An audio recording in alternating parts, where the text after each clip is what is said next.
সকলো বিৰোধী দললৈ তিনিটা বিশেষ আহ্বান অখিল গগৈৰ। শীঘ্ৰে সকলো বিৰোধী দলবোৰৰ সভা অনুষ্ঠিত কৰা। আমি ৰাইজৰ দলে আহ্বান জনাইছোঁ, অনুৰোধ জনাইছোঁ যে আমাৰ বিৰোধী দলবিলাকৰ সভা আকৌ আৰম্ভ হ'ব লাগে। এইবাৰ টিভিত দেখুৱাই সভাবিলাক নালাগে। আমি অনুৰোধ কৰিছোঁ দেই, এইটো ছিষ্টেমটো ডেফিনেটলি অল পাৰ্টিয়ে ঠিক কৰিব। ঘৰুৱা ধৰণে কাৰোবাৰ পাৰ্টি অফিচত, নহ'লে বা কাৰোবাৰ ঘৰত, কোনোবা দিন ভূপেন বৰাৰ ঘৰত, কোনোবা দিন অখিল গগৈৰ ঘৰত, কোনোবা দিন লুৰিণজ্যোতিৰ ঘৰত, কোনোবা এদিন অজিত ভূঞা ডাঙৰীয়াৰ ঘৰত, কোনোবা এদিন সুপ্ৰকাশ তালুকদাৰৰ ঘৰত, কোনোবা এদিন আমাৰ ডিফুৰ জেআৰ কাঠাৰৰ ঘৰত আমি বহিব লাগে।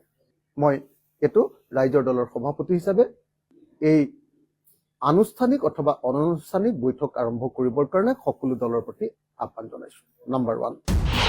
পৃথকে পৃথকে প্ৰচাৰ কৰাতকৈ সকলো বিৰোধী দল ৰাইজৰ ওচৰলৈ একেলগে যোৱা।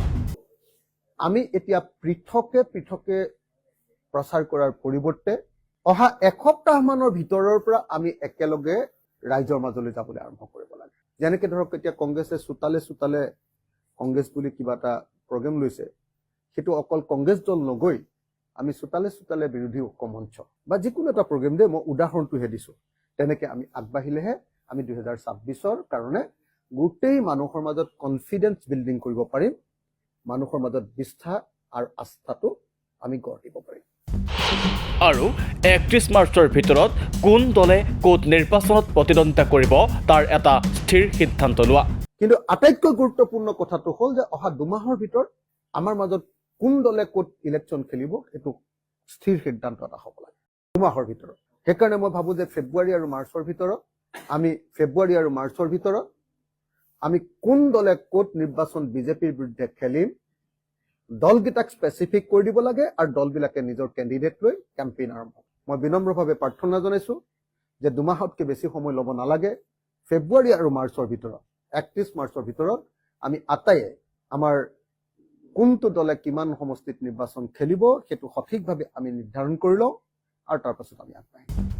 দিল্লী বিধানসভা নিৰ্বাচনৰ ফলাফলে যেন অসমৰ বিৰোধীক সজাগ কৰিছে। দিল্লী বিধানসভা নিৰ্বাচনত শাসকীয় আম আদমী পাৰ্টি আৰু কংগ্ৰেছ ঐক্যবদ্ধ নোহোৱাৰ বাবেই দল দুটাই মুখ ঠেকেচা খায়। আম আদমী পাৰ্টিয়ে 22খন আসনত জয়ী হ'লেও কংগ্ৰেছৰ প্ৰাৰ্থীৰ বাবে 16টা সমষ্টিত কম ভোটত পৰাজিত হয়। তাৰ পাছৰ পৰাই দেশজুৰি কংগ্ৰেছ সমালোচনাৰ সন্মুখীন হৈছে।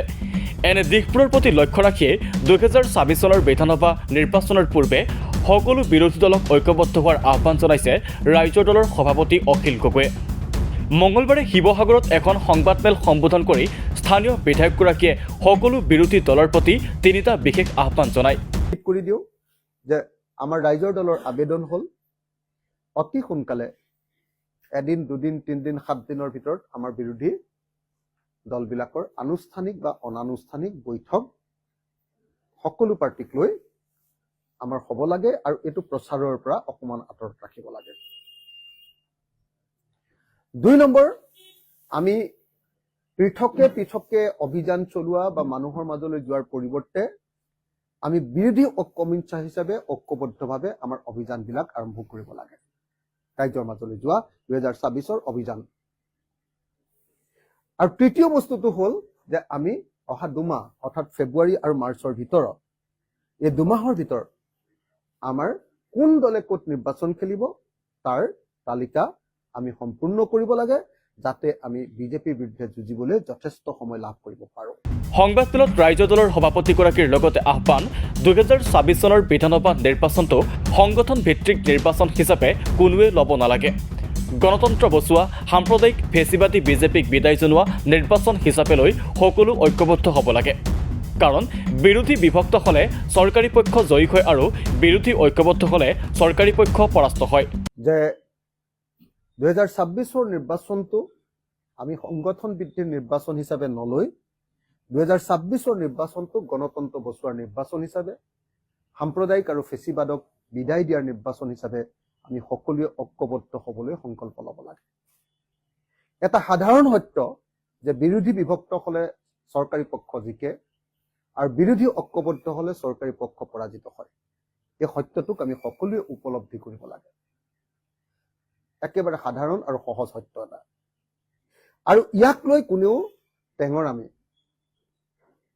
কোনেও বেছি চতুৰালি কোনেও বেছি এইটোক লৈ খেলিব নালাগে। আমি সকলোৱে মিলি আহক এইবাৰ বিজেপিক পৰাভূত কৰিবৰ কাৰণে ঐক্যবদ্ধ হওঁ। এই কথাকেইটা ক'বৰ কাৰণে মই আপোনালোকক ইয়ালৈ নিমন্ত্ৰণ কৰি আনিছিলোঁ। ৰাজ্য দলৰ সভাপতি অখিল গগৈৰ এই আহ্বানৰ লগতে তিনিটা বিশেষ আহ্বান সন্দৰ্ভত কংগ্ৰেছসহ আন বিৰোধী দলবোৰে কেনে সঁহাৰি জনায় সেয়া লক্ষণীয় হ'ব। দিল্লী বিধানসভা নিৰ্বাচনৰ ফলাফলৰ পৰা কংগ্ৰেছে শিক্ষা লয় নে নলয় সেয়াও হ'ব চাবলগীয়া।